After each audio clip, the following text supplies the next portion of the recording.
Hi hello வணக்கம் friends. இன்னைக்கு ஒவ்வொரு சூழலையும் ஒவ்வொரு விதமான ஃபீல்ஸ் கண்டிப்பாக அது திடீர்னு டாப் போகும், திடீர்னு டவுன் ஆகும், இப்படி எல்லாமே இருக்கு. பட் இப்போ ட்ரெண்டாக இருக்கக்கூடிய காலகட்டத்தில் இந்த யூடியூப் சம்மந்தமாக இருக்கக்கூடிய வீடியோஸ், அப்புறம் அவேர்னஸ் வீடியோஸ், இல்லை உங்களுக்காக ரொம்ப என்ஜாய்மெண்ட்டுக்காக கொடுக்குற என்டர்டைன்மெண்ட் வீடியோஸ் அப்படிங்கிறது ரொம்ப இயல்பாகவும் யதார்த்தமாகவும் ரொம்ப சூப்பராகவும் போயிட்டே இருக்கு. ஒரு யூடியூப் சேனல் நீங்க ஆரம்பிக்கலாமா? அந்த யூடியூப் சேனல் ஆரம்பிக்கும் பொழுது எந்தெந்த விஷயங்களை ரொம்ப நீங்க சரியா ஃபாலோ பண்ணணும்? நான் திடீர்னு ஒரு வீடியோ பார்த்தேன், அவன் ரொம்ப வைபரா ரொம்ப சம்பாதிக்கிறான், ஒரு யூடியூப் சப்ஸ்கிரைபர் அதிகமாக வச்சிருக்கான், அவன் நிறைய சம்பாதிக்கிறான் அப்படின்னு அல்லாது நீங்க உங்களால எந்த அளவுக்கு அதை சம்பாதிக்க முடியும் அப்படிங்கிறதும், இதை சம்பாதிக்கிறதுக்கு நீங்க எந்தெந்த விஷயங்களை கான்சன்ட்ரேஷன் பண்ணணும் அப்படிங்கிறதையும், நம்ம ஒரு யூடியூப் சேனல் ஆரம்பிக்கணும் அப்படிங்கிறதுல ஃபர்ஸ்ட் நீங்க அது வர்றதுக்கு முன்னாடி தெரிஞ்சுக்க வேண்டிய விஷயம் என்னன்னா, ஒவ்வொரு துறையிலையும் ஒவ்வொரு விதமான இஎஸ் கண்டிப்பா எடுத்துக்கணும். சில பேர், அதாவது நீங்க சொல்ற 100ல 10 பேர் என்ன பண்ணுவாங்கன்னா ரொம்ப சீக்கிரமா ஒரு விஷயத்தை லேர்ன் பண்ண முடியும். பட் நிரம்ப பேர்னால அதை ஈஸியா லேர்ன் பண்ணிக்க முடியாது. இல்ல அவுட் ஆஃப் ஃபீல்டா கூட இருக்கலாம், இல்ல அந்த ஃபீல்டுக்குள்ள கொஞ்ச நாள் டைம் எடுத்து கூட அவங்களால அதுல சக்சஸ் ஆகலாம். பட் அந்த சக்சஸ் ஆன பிறகு அவங்க அளவுக்கு அந்த ஃபீல்ட்ல யாரும் திறம்பட இல்லாத இருக்கிறவங்க கூட கண்டிப்பா இருக்காங்க. ஸோ எல்லாரும் எல்லா ஃபீல்டுக்கும் கண்டிப்பா வரணும், அதை பத்தி தெரிஞ்சுக்கணும் அப்படிங்கிறது அவசியமா இருந்தாலும் கூட அதுல எந்த அளவுக்கு அந்த விஷயத்துல அதுல புரிதல் இருக்காங்க அப்படிங்கறத நம்ம கண்டிப்பா தெரிஞ்சுக்கணும். அடுத்த விஷயம் என்னன்னா, இன்னைக்கு டாப்பா இருக்கக்கூடிய ஒவ்வொரு யூடியூபர்ஸ் பின்னாடி நீங்க போய் பாத்தீங்கன்னாலும் கண்டிப்பா 1000 சப்ஸ்கிரைபர் 4000 மணி நேரங்கிறது அவங்க கடந்து போறதுக்கு ஒரு கண்டிப்பா டைம் எடுத்திருப்பாங்க. எடுத்த உடனே ஒரு பெரிய அளவுல சக்சஸ் ஆயிட்டாங்க, பெரிய அளவுல இன்னைக்கு 10 மில்லியன் சப்ஸ்கிரைப் வச்சிருக்காங்க, 1000 மில்லியன் சப்ஸ்கிரைப், அதெல்லாம் விஷயம் கிடையாதுங்க. இங்க என்ன விஷயம்னா, எந்த அளவுக்கு நீங்க இந்த ஃபீல்டை விடாம துரத்தி பிடிக்கிறீங்க அப்படிங்கிறது தான். ஸோ இது எல்லா ஃபீல்டையுமே கண்டிப்பா பொருந்தும். யூடியூபர்ஸுக்கு என்ன விஷயம்னா, யூடியூபர்ஸ் பண்ணக்கூடிய ஃபர்ஸ்ட் தப்பு என்னன்னா, நான் யூடியூப் ஆரம்பிக்க போறேன்னு சொல்லிட்டு பெரிய அளவுல பொருளை வாங்கி குவிச்சுக்கிறது. லைட் செட்டிங் மாட்டேங்கிறது, வீட்டுல இந்த அளப்புற அந்த அளப்புற, நான் அந்த கண்டென்ட் இந்த கண்டென்ட், நான் அங்க தேடி போறேன் இங்க தேடி போறேன் பேக்க தூக்கிட்டு போறேன், அதெல்லாம் உண்மை வேண்டாம். நீங்க உங்களுடைய கண்டென்ட் அப்படிங்கிற விஷயத்த முதல்ல தெளிவா புரிஞ்சுக்கோங்க. என்ன பண்ண போறீங்க? ஒரு யூடியூப் அப்படிங்கிறது எந்த மாதிரி தகவல் அமைப்புல எந்த மாதிரி விஷயங்களை ரொம்ப டாப் மோஸ்டா கொண்டு போய் காமிக்குது அப்படிங்கறத நீங்க தெரிஞ்சுக்கணும். அடுத்த விஷயம் என்னன்னா, இந்த யூடியூப் எந்த அளவுக்கு மக்கள் கிட்ட போய் சேருது அப்படிங்கிறதையும் புரிஞ்சுக்கணும். அடுத்தது, மக்கள் எந்த மாதிரி விஷயங்களை எதிர்பார்க்கிறாங்க, மக்கள் எந்த மாதிரி கண்டென்ட்ல அதிகமாக செலவழிக்கிறாங்க அப்படிங்கிறத நம்ம பார்த்துக்கணும். நீங்க ஒண்ணுமே சொல்ல மாட்டீங்க, ஒரு மொக்க ஃபீல்டா இருக்கும், மொக்க கேட்டகரியா இருக்கும். அந்த கேட்டகரியில பார்த்தா ஒருத்தர் நல்லா சம்பாரிச்சிட்டு இருப்பாங்க. பட் அந்த சம்பாரிச்சிட்டு இருக்கிற கேட்டகரியில அவர் என்ன செய்யறார், எந்த விதமான புதுவிதமான விஷயங்களை அவர் கொடுக்கிறார் அப்படிங்கிறத நீங்க உணர்ந்து இந்த யூடியூப்குள்ள வரணும். ஸோ கண்டிப்பா இந்த யூடியூப் சேனல் அப்படிங்கிற ஒரு விஷயத்தை நீங்க ஆரம்பிக்க முன்னாண்ட கண்டிப்பா நீங்க ஒரு கான்ஃபிடன்ட் அப்படின்னு தெரிஞ்சுக்கணும். சில பேர் வெறும் 160 100 வீடியோ போட்டிருப்பாங்க, அவனோட சப்ஸ்கிரைபர் பாத்தீங்கன்னா 80,000 60,000 போயிருக்கும். சில பேர் 2000 வீடியோ போட்டிருப்பாங்க, அவங்களுக்கு வெறும் 10,000 சப்ஸ்கிரைபர் தான் வந்திருப்பாங்க. என்ன இதுல என்ன மிஸ்டேக்ஸ் நடக்குது, எந்த விதமான விஷயங்கள் இங்க தவறுதான் நடக்குதா, இல்ல அவங்க போடுற எஃபோர்ட் தப்பா சரியா, அதெல்லாம் தெரியல. பட் இருந்தாலும் நீங்க இந்த யூடியூப் ஆரம்பிக்கும் போது புரிஞ்சுக்கப்பட வேண்டிய விஷயம் என்னன்னா, மக்கள் எந்த அளவுக்கு ஒரு விஷயத்தை எதிர்பார்க்கிறாங்க, மக்கள் எந்த மாதிரி விஷயங்களை ரொம்ப விரும்பி பார்க்கறாங்க, அதை எந்த அளவுக்கு பிரசன்ட் பண்றாங்க அப்படிங்கிறது தான் இந்த யூடியூபுக்கும் பிளஸ் பார்க்கக்கூடிய பார்வையாளருக்கும் இடையே இருக்கக்கூடிய விஷயங்கள்.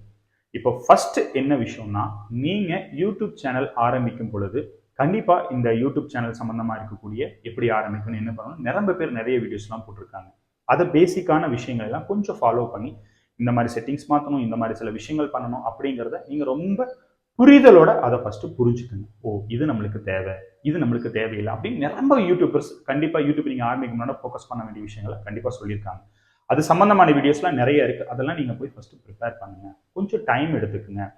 அடுத்தது, யூடியூப் சேனல் நீங்க ஆரம்பிக்கணும் அப்படின்னு பாத்தீங்கன்னா ஃபர்ஸ்ட் நீங்க ஃபாலோ பண்ண வேண்டிய விஷயம், உங்ககிட்ட என்ன இருக்கு, உங்களை சுத்தி இந்த விஷயத்தை எப்படி புதுமையா காமிக்கலாம் அப்படிங்கறத மட்டும் நீங்க ஃபோக்கஸ் பண்ணா போதும். இல்ல நான் மலை மேலதான் நான் போவேன், இல்ல நான் பைக் எடுத்துட்டு நான் ஊர் சுத்துவேன், நான் இப்படி எல்லாம் செலவு பண்ணணும், நான் 1 லட்சம் செலவு பண்ணணும், 2 லட்சம் கேமரா வாங்கணும், தயவு செஞ்சு அந்த மாதிரி தப்பான விஷயங்களுக்கு போகாதீங்க.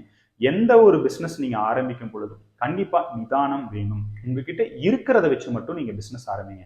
இன்னைக்கு நீங்க பார்த்துட்டு இருக்கிற பிரபலியமான ஒவ்வொரு யூடியூப் பின்னாடி நீங்க போய் பார்த்தீங்கன்னா பெரிய அளவுல ஸ்டுடியோ கூட இருக்காது, பெரிய அளவுல அவங்க சம்பாதிக்கலாம். பட் அவங்களுக்கு தெரியும் எதை ஈஸியா எடுத்துட்டு ஈஸியா சம்பாதிச்சுட்டு போறதுன்னு தெரியும். ஸோ நீங்களும் அந்த தப்பை எக்காந்து கொண்டும் பண்ணாதீங்க. அதாவது ஒரு நல்ல கேமரா பார்க்கறதுக்கு எடுக்கிற மாதிரி இருந்தால் ஒரு நல்ல கேமரா மட்டும் இருந்தா போதும், நல்ல ஒரு மைக், நீங்க பேசுறது கண்டிப்பா உங்களுக்கு புரியுற மாதிரி இருந்தா போதும். ஸோ இந்த மாதிரி சில அடிப்படையான விஷயங்களை கண்டிப்பா நீங்க எடுத்துக்கணும். அடுத்தது, நீங்க போடக்கூடிய விஷயம் யூடியூபுக்கு கண்டிப்பா எதிரானதா இருந்துடவே கூடாது. இந்த வெடிக்கிறது, நாய் ரொம்ப அதாவது ஒரு பெட்ஸ் இருக்குதுன்னா அது ரொம்ப கஷ்டப்படுத்துற மாதிரி, ஒரு ரத்தம் தெரிக்கிற மாதிரி, இந்த மாதிரி விஷயங்களை கண்டென்ட்ல எடுத்து போடாதீங்க. ஸ்டார்டிங் தயவு செஞ்சு இந்த தப்பு பண்ணிடாதீங்க. இந்த தப்பு பண்ணிட்டீங்கன்னா உங்க யூடியூப் சேனல் கண்டிப்பா பிளாக் ஆகும். ஸோ எதிர்காலத்துல இதனால ஒரு 90 டேஸ் நீங்க காணாம போயிட்டீங்கன்னா மறுபடியும் அதே இடத்த பிடிக்கிறதுங்கிறது ரொம்ப கஷ்டமான சுச்சுவேஷன் கிரியேட் ஆகும். அடுத்த விஷயம் என்னன்னா, நீங்க இந்த கண்டென்ட் நீங்க எப்படி ஃபோக்கஸ் பண்ணணும் அப்படிங்கிறது தான் இந்த முழு வீடியோவா நான் போடலாம் அப்படின்னு நான் பிளான் பண்ணேன் ஃப்ரெண்ட்ஸ். என்ன இந்த கண்டென்ட்னால நீங்க என்ன பார்க்கணும், அதாவது ஒரு விஷயத்தை நீங்க எடுக்கணும்னு ஆசைப்படுற உங்களுக்கு அதை எந்த அளவுக்கு கொண்டு வரணும் அப்படிங்கிறதுல நிரம்ப பேர் மிஸ் பண்றாங்க. அதாவது ஒரு விஷயத்த நீங்க தம்மையில கிரியேட் பண்றீங்க, இப்படிதான் இதுதான் நான் சொல்ல வர போறேன் அப்படிங்கிற ஒரு விஷயத்த நீங்க கிரியேட் பண்ணும் பொழுது அதை கிளிக் பண்ணி உள்ள வர்ற மக்களுக்கு கண்டிப்பா அது சம்பந்தமான விஷயங்கள் நாலேஜ் நம்ம கொடுத்தே ஆக வேண்டிய நிர்பந்தத்தில் இருக்கும். தம்மையில் ஒரு மாதிரி வச்சுக்கிட்டு நீங்க உள்ள புகுந்து ஒரு கண்டென்ட் பார்க்கும்போது அது வேற மாதிரி இருந்துச்சுன்னா கண்டிப்பா அது யூஸ் கிடையாது. கொஞ்ச நாள்ல இந்த யூடியூப் என்ன பண்ணுவாங்கன்னா, நீங்க பாக்குற விஷயத்த அப்படியே ஸ்கிப் பண்ணி மக்கள் பாக்குறதுல இது ஃபேக் அப்படிங்கிற சில கமெண்ட்ஸ் எல்லாம் வர ஆரம்பிச்சுன்னா உங்களுடைய யூடியூப் கண்டிப்பா கீழே போயிடும். ஸோ அடுத்த விஷயம் என்னன்னா, நீங்க இந்த கண்டென்ட் நீங்க கண்டிப்பா ஃபோக்கஸ் பண்ணி யோசிக்கும் பொழுதே முடிவு பண்ணிக்கிங்க, இதுல பெஸ்டா எப்படி தர முடியும். சரி, இது எப்படி நான் பெஸ்டா தரணும்னா, இது சம்பந்தமா கண்டென்ட் போட்டிருக்கிற யாரா இருந்தாலும் சரி அவங்களுடைய வீடியோ போய் பாருங்க. அவங்க என்ன ப்ரெசென்ட் பண்றாங்க, என்ன சொல்ல வராங்க, மக்கள் ஏன் அந்த வியூஸ் அதிகமா பார்த்தாங்க அப்படிங்கறத ஒரு ரிஹர்சல் பாருங்க. அந்த ரிஹர்சல் பார்க்கும் பொழுது உங்களால ஒரு சில விஷயங்கள் ஐடென்டிஃபை பண்ண முடியும். ஓ, இது இதுதானவா, ஓ இது இப்படித்தான் ஆகுமா அப்படிங்கிற ஒரு சில விஷயங்களை புரிஞ்சுக்கிட்டு அந்த புரிதலுடைய அடிப்படையில் மட்டுமே அந்த கண்டென்ட் நீங்க போடும் பொழுதுதான் அது உங்களால சக்சஸ் ஆக முடியும். இல்லப்பா நான் யாரையுமே ரெஃபர் பண்ண மாட்டேன், நான் என்னமே செய்ய மாட்டேன் அப்படின்னா கண்டிப்பா முடியாது. ஒண்ணு இல்ல, ஒரு ஃபிலிம் எடுக்கிறீங்க, அந்த ஃபிலிம்ல ஒரு சூப்பரான காட்சி இருக்குன்னா, அந்த படம் ரொம்ப நல்லா இருக்குன்னா உடனே தெலுங்கு, ஹிந்தி எல்லாத்துலயுமே அதை டப் பண்ணி எடுக்கிறாங்க. ஏன்னா அந்த படம் நல்லா இருக்கு, அந்த கண்டென்ட் நல்லா இருக்கு, ஸோ அந்த சீன்ஸ் அண்ட் ஸ்கிரிப்ட் எல்லாமே நல்லா இருக்குங்கிறது தான். ஸோ அடிப்படையில் இதே தான் உங்களுக்கும். நீங்க ஒரு யூடியூப் சேனல் ஆரம்பிக்கணும், ஒரு கண்டென்ட் நீங்க வைக்கணும் அப்படின்னு நீங்க ஃபீல் பண்ணீங்கன்னா கண்டிப்பா அந்த கண்டென்ட் மற்ற சேனல்ஸ்ல எப்படி கொண்டு வந்திருக்காங்க அப்படிங்கறத ஒரு மாதிரி பாருங்க. பட் அவங்கள மாதிரி நான் பண்ண சொல்லல, அதையும் நீங்க எடுத்துக்கணும். அது ப்ரெஃபரன்ஸ் எடுத்துக்கும் பொழுதுதான் உங்களால இட்ஸ் பெட்டர் தான், இன்னும் பெட்டரா நம்மளால தர முடியும். அடுத்தது, இந்த கண்டென்ட் நீங்க எடுக்கும் பொழுது பெரிய அளவில் எடுக்கணும், பெருசா எடுக்கணும், ரொம்ப சூப்பரா எடுக்கணும், நேச்சுரல், அதெல்லாம் நீங்க எதுவுமே செய்ய வேண்டாம். ஒரு யூடியூபர் பேசியே சம்பாதிக்கிறார், ஒரு யூடியூபர் டிராவல் பண்ணியே சம்பாதிக்கிறார், ஒரு யூடியூபர் வெறும் வீட்டில் உட்கார்ந்து இருக்கிற சுச்சுவேஷன்ஸை வச்சு கிரியேட் பண்ணிட்டு அவர் சம்பாதிக்கிறார். இப்படி சம்பாத்தியம் அப்படிங்கிறது இன்னைக்கு யூடியூப்ல கண்டென்ட்டை கொண்டு வரங்கிற விஷயம் எல்லாத்தினாலையும் ரொம்ப ஈஸியா முடிஞ்சிருக்கு. நீங்க இதுல புரிஞ்சுக்க வேண்டிய விஷயம் என்னன்னா, ஒரு யூடியூபர் நீங்க ஆரம்பிக்கிறீங்க, ஒரு யூடியூபரா இருந்து நீங்க ஒரு கண்டென்ட்டை செலக்ட் பண்றீங்க அப்படிங்கிறது முடிஞ்ச வரைக்கும் உங்க சர்க்கிள்ல உங்களால முடிஞ்ச விஷயங்கள், நீங்க ரெகுலரா பார்த்த விஷயங்கள், இதுல ரெகுலரா அதை எனக்கு இயல்பாவே எனக்கு வரும் அப்படிங்கிற விஷயத்த மட்டும்தான் நீங்க ஃபோக்கஸ் பண்ணணும். நான் ரொம்ப சூப்பரா பேசுவேன் அப்படின்னு நீங்க ஃபீல் பண்ணீங்கன்னா அது ஒரு வீடியோ முன்னாடி உட்காந்து பேசும்போது உங்களுக்கு வராது. பட் அதை கொஞ்சம் கொஞ்சமா ட்ரெயின் அப் பண்ணி நீங்க பழக்கப்படுத்தி நீங்க எந்த அளவுக்கு அதை ப்ரெசென்ட் பண்ணி எந்த அளவுக்கு சூப்பரா பேசுறீங்க அப்படிங்கிறதையும் நீங்க புரிஞ்சுக்கிட்டு அந்த கண்டென்ட்ல கொடுக்கும் பொழுது கண்டிப்பா அது உங்களுக்கு சக்சஸ் ஆகும். ஸோ ஒரு கண்டென்ட்டை நீங்க கிரியேட் பண்றதுக்கும் அது மக்கள் பார்க்கறதுக்கும் கண்டிப்பா நிறைய ஒரு தொடர்பு இருக்கணும். நீங்க பாட்டுக்கு சம்பந்தமே இல்லாம ஏதோ ஒரு விஷயத்தை பத்தி பேசணும்னா அதை யாரும் பார்க்க மாட்டாங்க. ஸோ பார்க்கக்கூடிய விஷயங்களும் சரி, நீங்க கொடுக்கக்கூடிய தன்மையிலும் சரி எந்த அளவுக்கு ஒத்து போகுது அப்படிங்கிறதும் நீங்க கொடுக்கக்கூடிய கண்டென்ட்னால கண்டிப்பா பார்க்கக்கூடிய வியூவர்ஸ் அதாவது எண்ட் ஆஃப் த பாயிண்ட் வரைக்கும் ஒரு யூஸ் இருந்துச்சு வேண்டாம், 100% வேண்டாம், 40 இல்லை ஒரு 30% பார்க்கக்கூடிய வியூவர்ஸ்க்கு கண்டிப்பா அது உங்களுக்கு போய் சேரணும் அப்படிங்கிறத நீங்க புரிஞ்சுக்கணும். ஸோ ஒரு கண்டென்ட்டை கிரியேட் பண்றதுக்கு முன்னாண்ட நீங்க இத்தனை விஷயத்தை யோசிச்சு தான் ஒரு யூடியூபுக்குள்ள நீங்க வரணும். அந்த யூடியூபுக்குள்ள வந்தோம்னா கண்டமேனிக்கு ஏதோ ஒரு பாட்டு எடுத்து போறது, காப்பி ரைட் வாங்குறது, இல்ல தேவையில்லாத விஷயங்களை போட்டு உடனே பிளாக் ஆகுறது அப்படிங்கிறது தயவு செஞ்சு யூடியூப்ல வராதிங்க. இங்கேயும் நிறைய ரெஸ்ட்ரிக்டட் இருக்கு. இந்த ரெஸ்ட்ரிக்டட்குள்ள இருந்து தான் நீங்க உங்களோட விஷயத்த நீங்க டெவலப்மெண்ட் பண்ணிக்க முடியும் அப்படிங்கிறதுல எல்லா யூடியூப்ஸ்க்கும் இது பொருந்தும். ஸோ அதனால ஒரு தொழில் செய்ய வர்றீங்க அப்படிங்கிறத புரிஞ்சுக்கிட்டு இந்த தொழிலா பார்த்து, இல்ல நம்ம இதெல்லாம் செஞ்சாதான் இன்னும் நம்ம நல்லா வைபாக முடியும் அப்படிங்கிறதையும் உங்க வீடியோஸ் நீங்க பேசுற விஷயங்கள் எல்லாமே வைபாகுங்கிறத நீங்க தயவு செஞ்சு புரிஞ்சுக்கிட்டா மட்டும்தான் உங்களால இது எல்லாத்தையுமே கண்டிப்பா சக்சஸ் கொண்டு போக முடியும். ஸோ அதனால ஒரு கண்டென்ட்டை கிரியேட் பண்றதுக்கு நிரம்ப விஷயங்கள் இருக்கு. நான் வரக்கூடிய ஒவ்வொரு வீடியோலையும் இந்த கண்டென்ட் எப்படி கிரியேட் பண்ணலாம், எந்த மாதிரி விஷயங்கள்லாம் பண்ணலாம் அப்படிங்கிறத கண்டிப்பா உங்களுக்கு நான் கைட் பண்றேன்.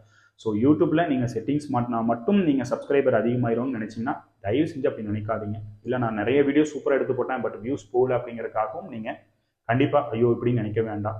கண்டிப்பா நீங்க போறக்கூடிய எஃபோர்ட் ஃபுல் 100%ல ஒவ்வொரு டைமும் புதுசாக தான் நான் வீடியோ போட போகிறேன், ஒவ்வொரு டைம் நான் புதுசாக தான் ஆரம்பிக்க போகிறேன்னு நினச்சிட்டு நீங்கள் ஆரம்பிங்க. கண்டிப்பாக ஒரு நாளில் ஒரு நாள் உங்களுடைய வீடியோ நல்லா வைப் ஆகும், உங்களுக்கான சப்ஸ்கிரைபர் வருவாங்க. கண்டிப்பாக சப்ஸ்கிரைபர் ஒவ்வொருத்தரும் ஏதாவது புதுசாக இருக்குமா அப்படின்னு சொல்லிட்டு தான் ஒவ்வொரு வீடியோவும் கிளிக் பண்ணுறாங்க. உங்கள் வீடியோவில் அந்த கண்டென்ட்டில் இருக்கா அப்படிங்கிறத நீங்கள் யோசிச்சு முடிவு பண்ணிக்கிங்க. இந்த விஷயங்கள்லாம் நீங்கள் பார்க்கும் பொழுது கண்டிப்பாக இந்த கண்டென்ட் அப்படிங்கிறது எவ்வளோ பெரிய இம்பார்ட்டன்ட் அப்படின்னு தெரியும். அதனால ஏதாவது ஒரு விஷயத்த நான் எடுத்து போடுறேன், ஏதாவது ஒன்று பேசுறேங்கிறதுக்காக பேசாதீங்க, எல்லாத்துக்கும் அது செட் ஆகாது. ஸோ இதை தான் நீங்கள் புரிஞ்சுக்க வேண்டிய விஷயம் ஃப்ரெண்ட்ஸ். கண்டிப்பாக நீங்களும் ஒரு யூடியூபர் ஆகலாம், அதில் எந்த மாற்று கருத்தும் கிடையாது. பட் அதுக்கு நீங்கள் செய்ய வேண்டிய சில விஷயங்கள் புரிதல் அப்படிங்கிறதுக்காக தான் இந்த வீடியோ எல்லாமே நான் போடுறேன் ஃப்ரெண்ட்ஸ். ஸோ கண்டிப்பாக சப்போர்ட் பண்ணுங்கள். தேங்க்யூ.